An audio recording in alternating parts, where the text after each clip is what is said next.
First, there is sensation. The obliteration of the before happens so quick that one cannot, for any given second, perceive the before, the during, or the after. Before light, before touch, before taste, before seeming, before being, there is just that. Not darkness, but a lack of perception. Then pressure. Pressure, the sensation of something. What is that something? But it moves. It moves, not us. There is not a finite sense of us yet. Just motion. And then coldness. Frigid cold.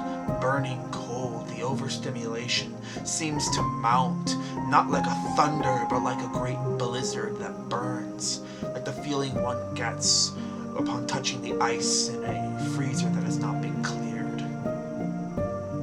Then air intakes. The body, is it aching? It does not know. It does not have a self yet, or an understanding of what these sensations are. They are just too much. The eyes open, and they intake perception.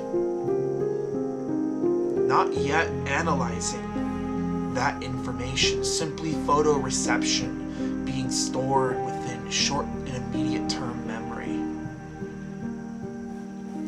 This is not me yet.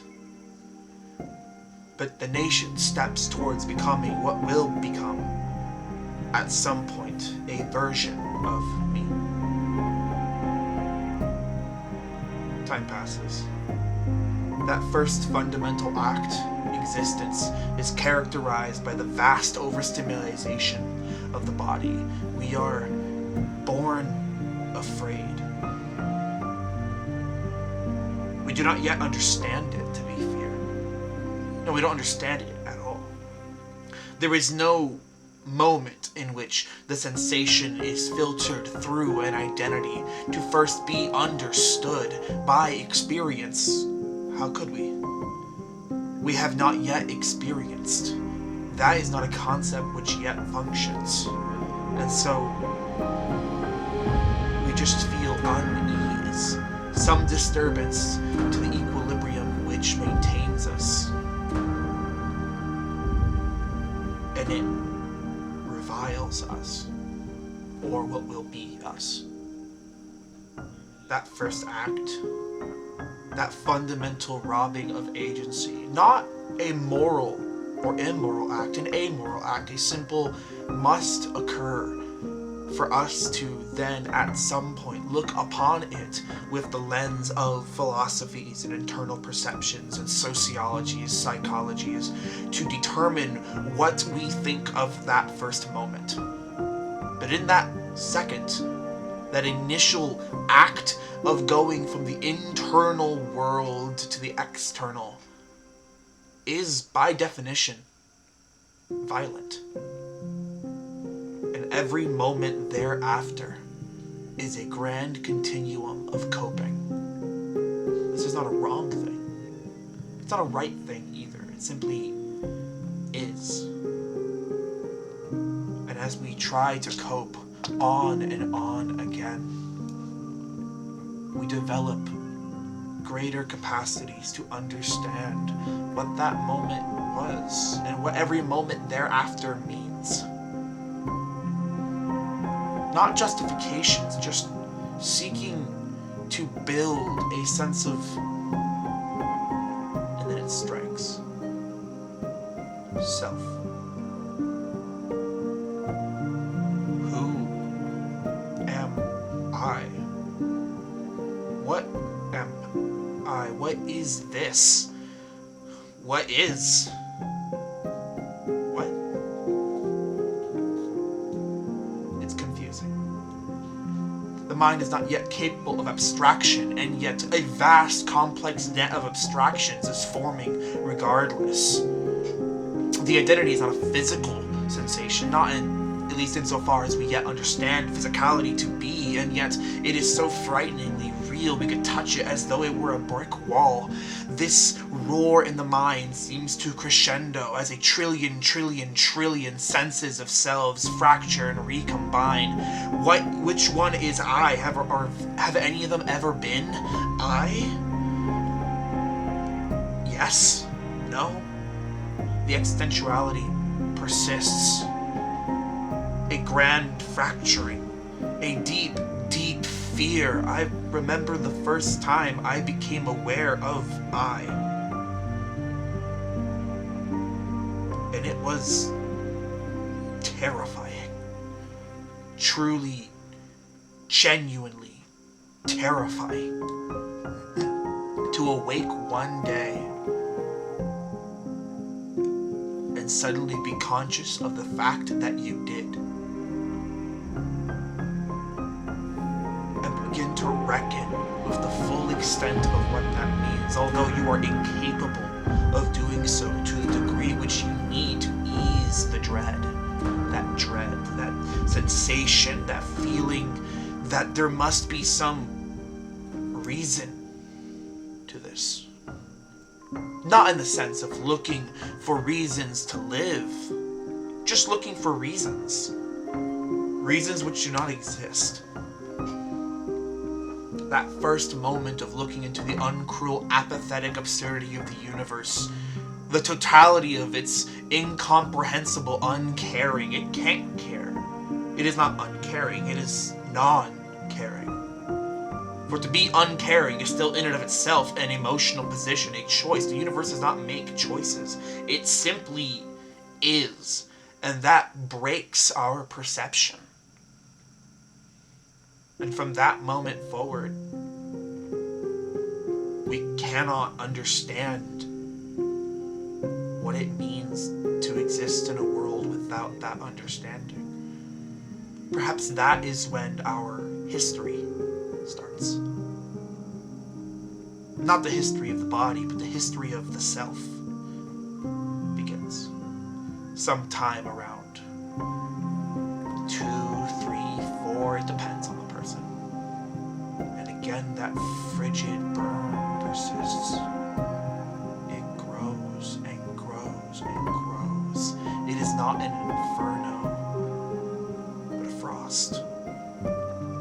Cold as the first moment of sensation within the sterile hospital which we come from. What is this all for? And why don't I remember the moment before remembering? Life is one long existential crisis, punctuated with moments of hyper-reality.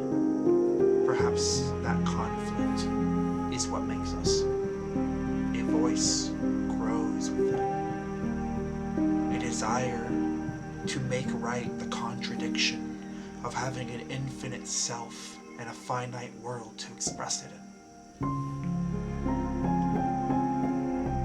It speaks. Bubbles deep within the body in an unease. I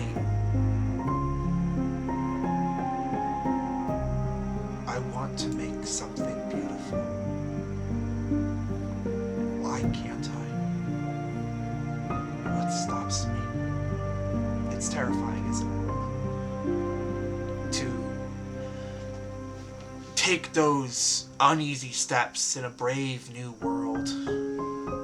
Not to invoke the sci-fi novel of the same kind.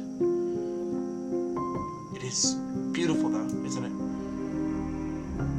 It strikes us with an impeccable everything as we go from seeming to being, self-being, constructing a theory of self, never able to fully prove it because the act of living is proving it, and the very moment of death is finally when it becomes law in the world. Not the sociological law, but law like physics.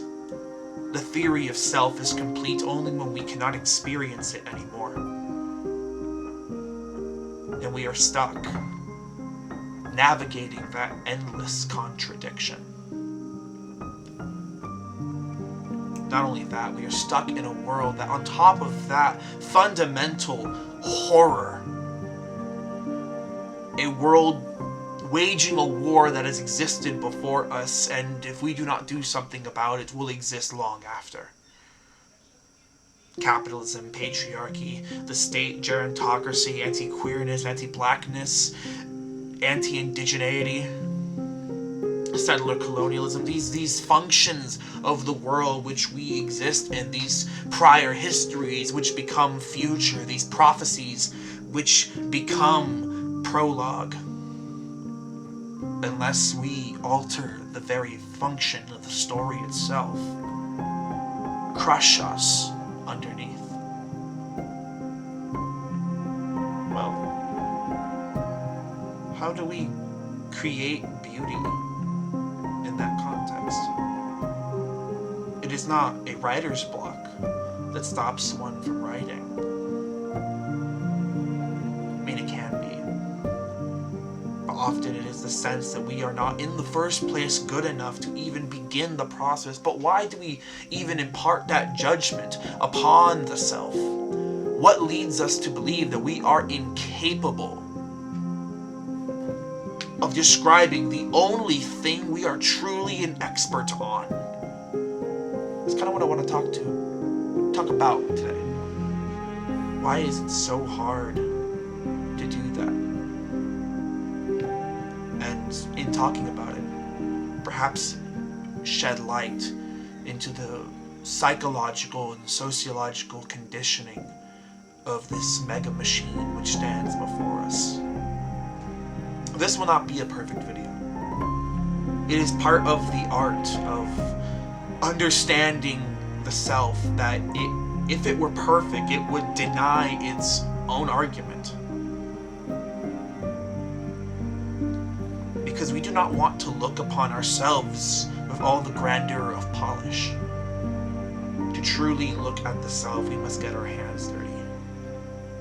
We must get our minds unclean and stare into the beautiful, terrifying, utterly imperfect selves we are, beyond the perfectionism, beyond the mental mountains which have been erected around us to encage the mind, beyond our own alienation, in the desire to create something beautiful. Come with me as we go down the rabbit hole. When one considers the idea of burnout, the first things conjured to mind is the exhaustion of creative capacities, the inability to turn thought into action, and often even inability to coalesce the random strings of information which float into our mind into a coherent thought when we try to apply our intellectual labor towards something of our own desires. We are, in short, exhausted, completely spent of our abilities. And why? Well, the most cursory glance may point us towards, and rightfully so, the overexhaustion of the body due to being overworked, the exhaustion of the mind due to being stressed, the inability to think long-term caused by the increase in cortisol, which is what stress is. We can think of trauma, which ultimately traces much of its thrust back to those similar mechanisms, although there is much more going on under the hood. And these would give us a strong case for what burnout acts like, how we experience it. But as I was sitting here in these last few months since my last video, unable to create, stuck here frustrated, dreading the computer, it struck me that it was more than just that exhaustion going on. It was the things that were causing it that were destroying my creative, constructive abilities. And being the anarchist that I am, I decided that I would take a look at it. If I can't create something, then I want to talk about why I can't create something, use myself as a case study. And so here I am. In doing so, I wish to go over the social, interpersonal methods by which our abilities are constrained.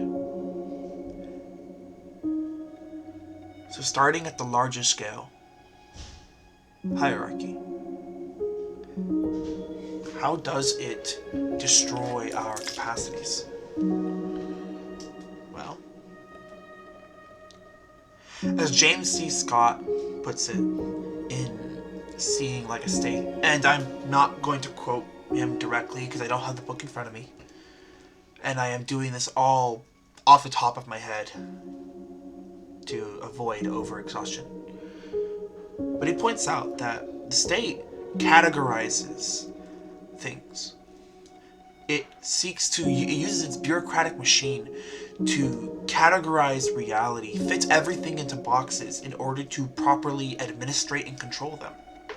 Anything which cannot fit in those boxes is either forcibly placed into one where it does not belong, a new box is created to fit it, or it is destroyed utterly as it defies convention.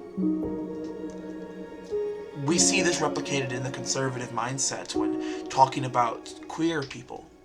The desire to fit us in a box. Although, of course, I'm aware not all of my viewers are queer, but many are. Not only that, but doing so serves by defining our properties. It can define lanes of attack.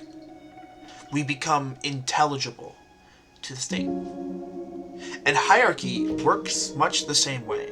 The state, after all, is merely a hierarchy of the governed over the governed.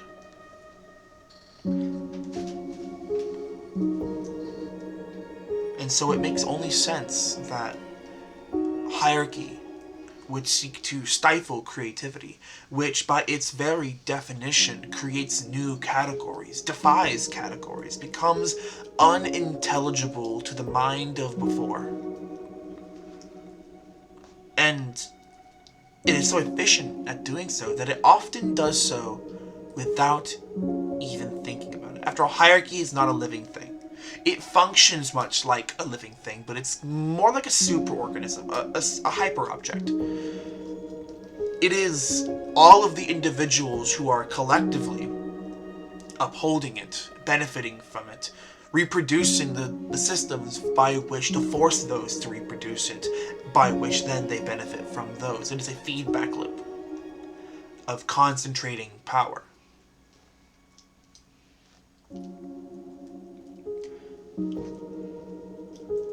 What I wanted to talk about in specific is productivism. Productivism is a viewpoint. It is a social lens, an ideology, if you will, within capitalism, which defines what is worthy labor and what is unworthy labor. Within it, it is seen as though the ultimate goal of human social organization is to increase productive capacity. But what does it define as productive? Well, in our society, we can see how it does so by how it offloads training into the carceral education system. For instance, STEM, science, technology, engineering, mathematics. That is heavily funded Unless, of course, your school is predominantly a racialized minority or exists in historically redlined districts. But even then, it is more funded than arts programs. And there is a reason why. STEM, the broad category uh,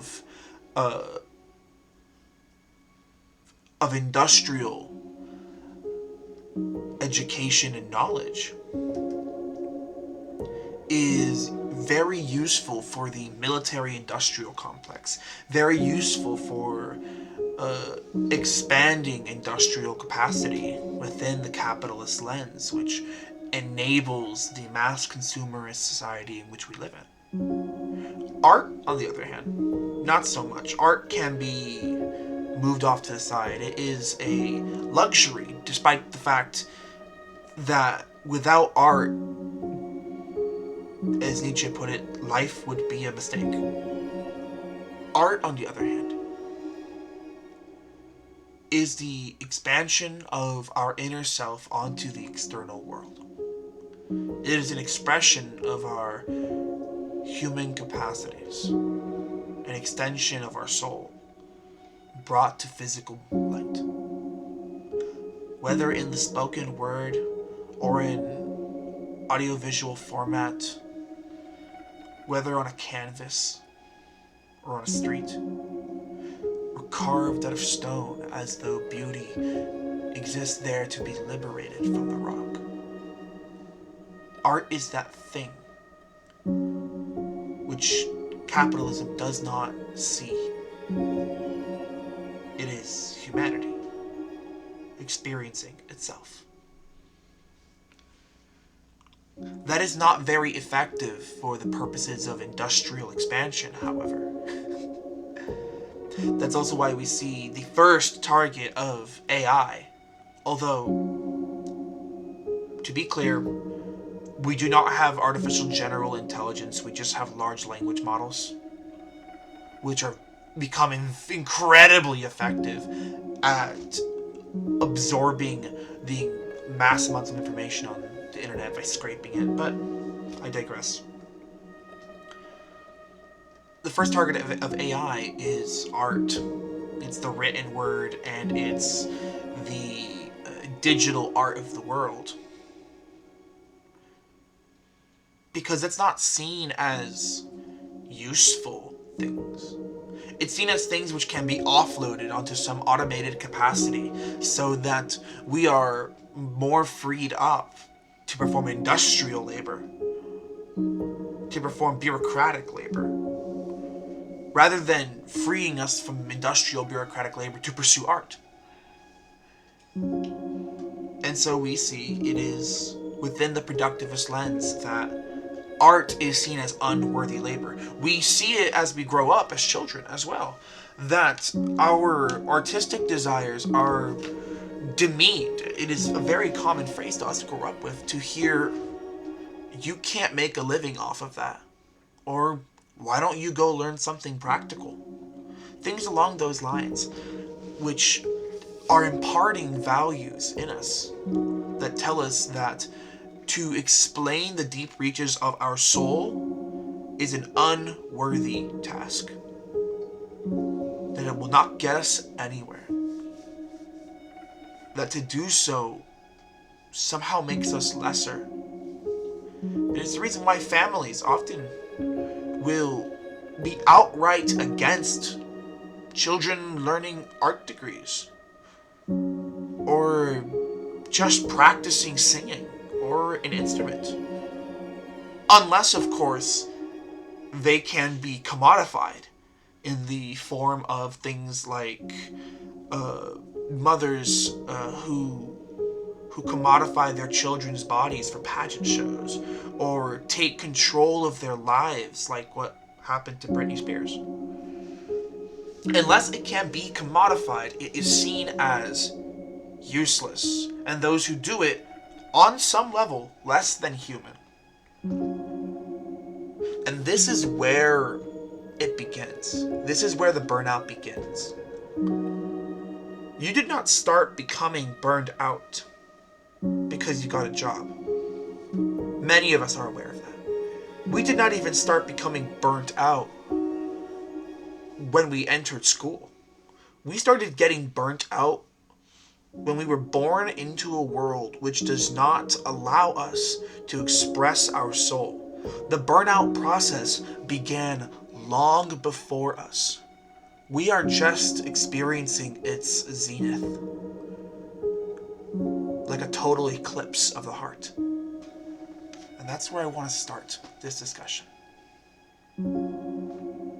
Hierarchy, that defining of the human soul and removing the pieces which cannot produce profit unless they can produce exorbitant profit, and then one is abused, which only further perpetuates the burnout process.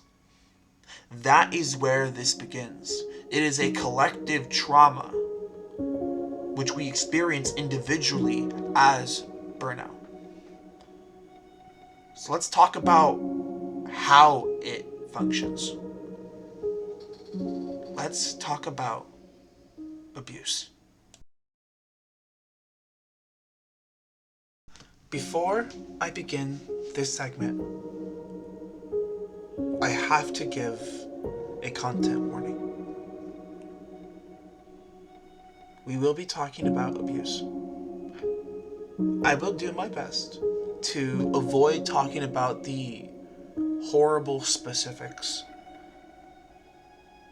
because it's not necessary to dive into the deep recesses of emotional tragedy to know how it functions.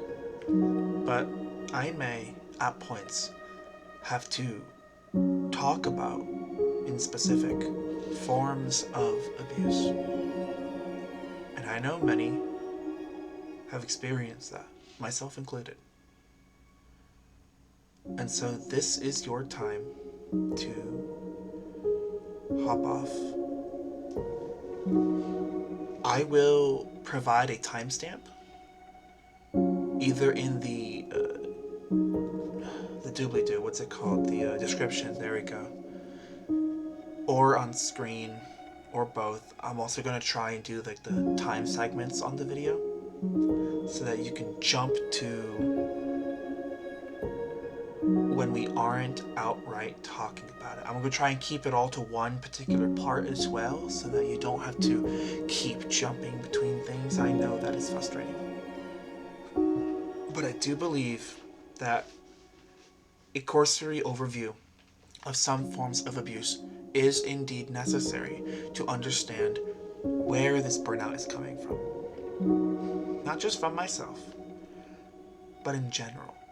Alright. Well, disclaimer out of the way. Here we begin. Alright. The first form of abuse we will be talking about here is gaslighting. Gaslighting is a powerful tool for destroying one's ability to believe in themselves.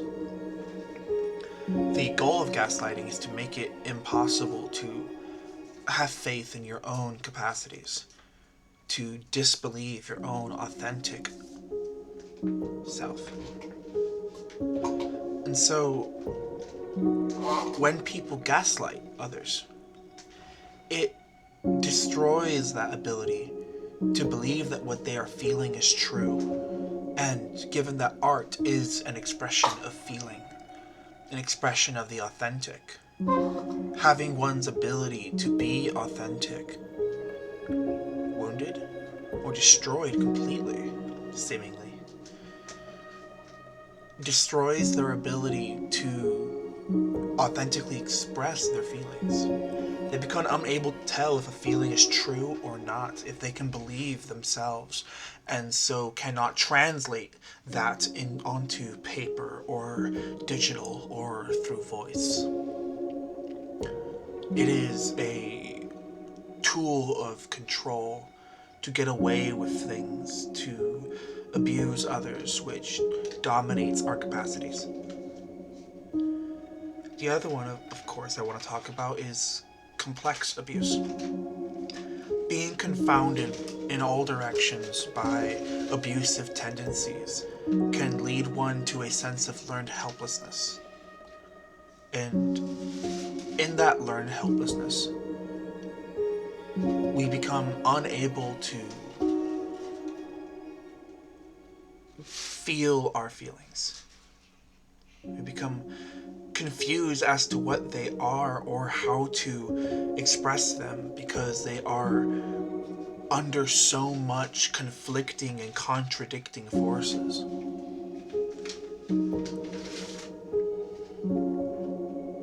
Another one, of course, and something I should have touched on in the hierarchy section. However, I am doing these in one take, so mistakes arise. Is emotional labor extraction. Under patriarchy, those who are deemed dominant are first themselves abused in order to wound their empathetic capacities, force them to think inwardly, to think in terms of strength, in terms of themselves, in terms of power, in terms of domination. But yet those stresses persist. Like anyone else, they are human and still feel. And so in that wounded ability to feel in a healthy and constructive way, outside of rage, that is, they must export that emotional labor. It is traditionally, under patriarchy, exported to those who are deemed non-masculine, predominantly feminine in their eyes, but any who is not seen as allosexual, cisgender, heteronormative, or just outright feminine. These groups are given the onerous task of supplementing the emotional labor that patriarchal benefactors cannot themselves give, for to do so would undermine the conditioning they have been placed under, which has yielded them patriarchal power. We see, this is why, I think, why after divorce, men are often kill themselves. Because, specifically cis men, because they have, it's not just the loss of property or the loss of a partner, it's the loss of emotional labor and the inability to self-regulate, which are destructive. It's also the loss of what was seen as a life mate, a soulmate, what have you, within that lens. These are all destructive to our creative capacities across the board. The initial abuse, which primes and prefigures the patriarchal reality, and the consistent draining of emotional labor and others, both serve to stymie the creative impulse. These are the ones I will be referencing today when I say abuse. And let us not make light of these. It is a fundamental part of patriarchy, of hierarchy in general, to abuse those in order to maintain it. Abuse is how it is maintained. That abuse may go all the way up to the scale of killing, torture, etc. And within that paradigm, our creative capacities are further reduced. Capitalism, which is an outgrowth of patriarchy and the state, under the specific conditions of the growth and supremacy of the merchant class in feudalism, seeks to destroy the creative impulse because it presents, on some level, an existential threat to the productivist paradigm under which it has gained uncontrollable, unexplainable power in our society, in our biosphere. I believe that gives us a portion of the answer as well. And so I want to talk next about combining those together to understand the full scope of burnout and how we can recover from it. I am admittedly not a therapist. I don't have all the requisite skills necessary to chart out a clear path away from burnout and the abuses which create it. Not just the abuse in the sense that we commonly understand it, but also the productivist abuse of destroying our creative capacities in order to push us further and further towards the industrialized and bureaucratic profit motive. But there is some wisdom to be had here